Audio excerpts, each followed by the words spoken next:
أعوذ بالله من الشيطان الرجيم. بسم الله الرحمن الرحيم.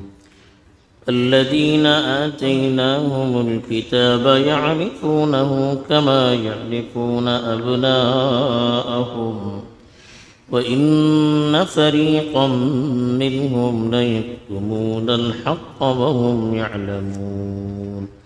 الحق من ربك فلا تكونن من الممترين. الحمد لله رب العالمين، والصلاة والسلام على سيد المرسلين خاتم النبيين محمد وعلى آله وصحبه أجمعين، أما بعد. پچھلی کئی آیات سے کعبۃ اللہ کے قبلہ بننے کے متعلق باتیں چل رہی تھی. اس میں بھی بتایا گیا تھا کہ اہل کتاب خود جانتے تھے اپنی کتابوں میں جو باتیں وہ پڑھا کرتے تھے اس کی روشنی میں کہ رسول اللہ صلی اللہ علیہ وسلم نبی برحق ہیں، اور جو قبلہ ان کے لیے متعین کیا گیا تھا وہ قبلہ بھی برحق ہے. اس کی تائید ان کی کتابوں سے بھی ہوتی ہے. اسی ضمن میں مزید اس کی تائید کے لیے اللہ تعالیٰ فرماتے ہیں الذین آتیناہم الکتاب، وہ لوگ جن کو ہم نے کتاب دی ہے، یعرفونہ، اس کو پہچانتے ہیں، کما یعرفون ابناءہم، جیسے وہ اپنے بچوں کو پہچانتے ہیں. وَإِنَّ فَرِيقًا مِّنْهُمْ، اور ان میں سے ایک جماعت، لَيَكْتُمُونَ الْحَقَّ، یقیناً وہ حق کو چھپاتی ہے، وَهُمْ يَعْلَمُونَ، حالانکہ وہ جانتے ہیں. اہل کتاب کو بار بار خطاب کر کے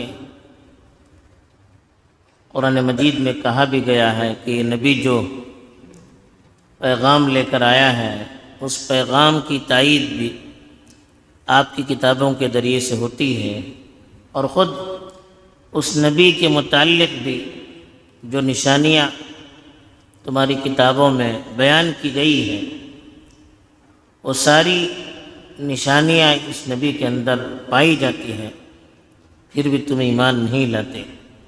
اسی بات کو یہاں پر اللہ تعالیٰ نے بتایا ہے کہ یہ لوگ اس نبی کے متعلق اتنی باتیں جانتے ہیں، اور اس طرح سے وہ اس نبی کو پہچانتے ہیں جیسے اپنے بچوں کو آدمی پہچانتا ہے. جیسے اپنے بچوں کے متعلق آدمی ایک چیز سے واقف ہوتا ہے تو اس نبی کے متعلق بھی وہ ایک ایک چیز سے واقف ہیں. اس لیے کہ توریت اور انجیل اگرچہ اس میں بہت سی تبدیلیاں کی جا چکی ہیں، لیکن آج بھی ان کتابوں میں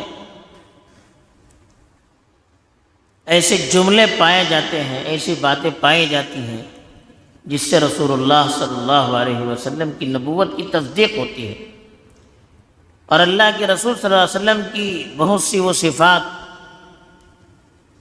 جو توریت میں اور انجیل میں اللہ تعالیٰ نے پہلے بیان کی تھی آج بھی کسی نہ کسی شکل میں وہ پائی جاتی ہے.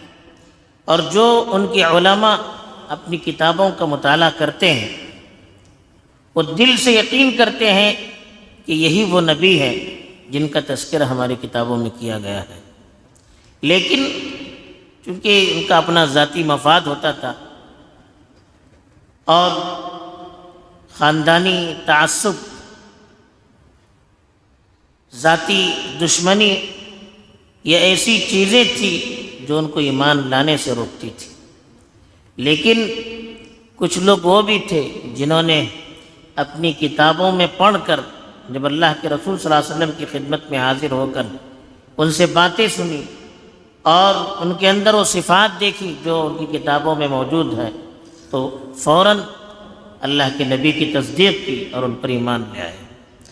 تو اسی کو اللہ تعالیٰ نے یہاں پر کہا کہ الذین آتیناہم الکتاب، آتیناہم الکتاب، جن کو ہم نے کتاب دی، اس سے مراد یہود اور نصارہ، یہ جانتے ہیں، یعرفونہ، وہ ان کو پہچانتے ہیں، یعنی اللہ کے نبی کو پہچانتے ہیں۔ یہی زیادہ تر لوگوں نے، مفسرین نے بیان کیا ہے۔ بعض لوگوں نے یعرفونہ کا مطلب وہ کعبۃ اللہ کے بارے میں معلومات رکھتے ہیں، یہ بھی بیان کیا ہے، اس کی بھی گنجائش ہے۔ کما یعرفون ابناءہم، جس طرح سے وہ اپنے بچوں کو پہچانتے ہیں، ویسے اللہ کے نبی کو اپنی کتاب میں بتائی ہوئی باتوں کی روشنی میں وہ پہچانتے ہیں۔ لیکن کیا ہے، وَإِنَّ فَرِيقًا مِّنْهُمْ، بے شک ان میں ایک جماعت وہ ہے، فریق جماعت کو کہتے ہیں، ٹولی کو کہتے ہیں، لَيَكْتُمُونَ الْحَقَّ، وہ حق کو چھپاتے ہیں۔ جیسا کہ ہم نے کہا کچھ لوگ تو وہ تھے جو حق کو جاننے کے بعد چھپانے کے لیے تیار نہیں ہوئے، بلکہ وہ ایمان لے آئے۔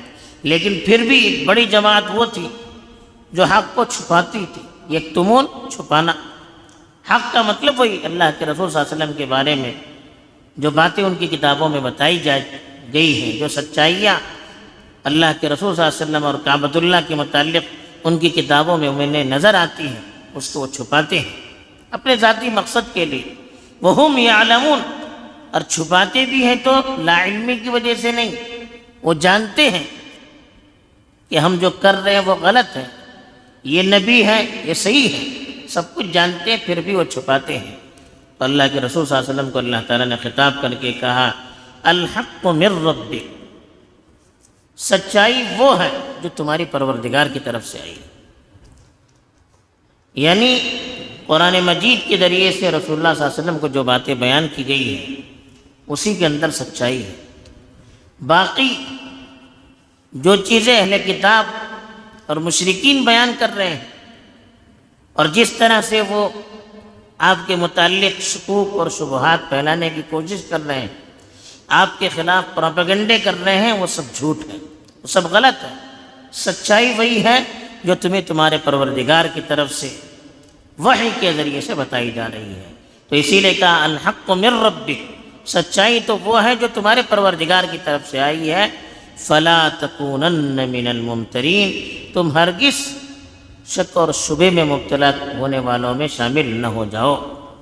اللہ کے رسول کو خطاب کر کے کہا گیا، ممترین مانے شکوک اور شبہات میں مبتلا ہونے والے، ڈاواڈول رہنے والے، دوسروں کی باتوں سے متاثر ہو کر کنفیوژن میں مبتلا ہونے والے۔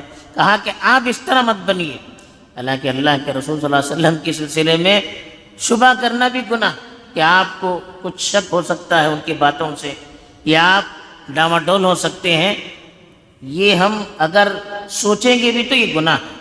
اللہ کے رسول کے بارے میں تو کوئی سوچ بھی نہیں سکتا، لیکن اللہ تعالیٰ نے اللہ کے رسول صلی اللہ علیہ وسلم کو خطاب کر کے آپ کی امت کو بتا دیا کہ اگر وہ لوگ رسول اللہ صلی اللہ علیہ وسلم کے بارے میں، دین کے بارے میں غلط پروپیگنڈے کریں، غلط شکوک اور شبہات پھیلائیں، اس کے خلاف سازشیں کریں، اس کی غلط طرح تعویلات کریں، یا اس کے خلاف اپنی کتابوں سے دلائل دیں، تو آپ ان سے متاثر نہیں ہونا، اس لیے کہ سچائی وہ ہے جو اللہ کی طرف سے رسول اللہ صلی اللہ علیہ وسلم پر اتاری گئی ہے۔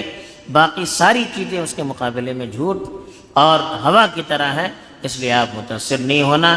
اسی پیغام کو اس کتاب میں بیان، ان آیتوں میں بیان کیا گیا۔ اللہ تعالیٰ صحیح پیغام کو سمجھ کر عمل کرنے کی توفیق دے، آمین۔